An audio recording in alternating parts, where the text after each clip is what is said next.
Hello guys, welcome to Master Python Programming by Building 10 Projects. This is Faria Malik and I'm your new teacher. In this course, I'm going to teach you Python programming by building different projects of different level.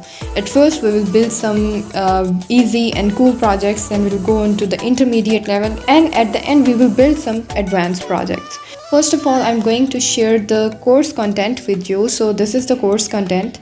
Introduction to Python and then Python installation. I'll tell you how to install Python on your PC and then how we can install Anaconda, because Anaconda is an IDE for Python. PyCharm is another IDE. I'll tell you how we can install both of these for free. And then we will move on to the fundamentals of Python, which includes data types, naming rules, assignment operators, sequence statements, functions, and loops, and many other things.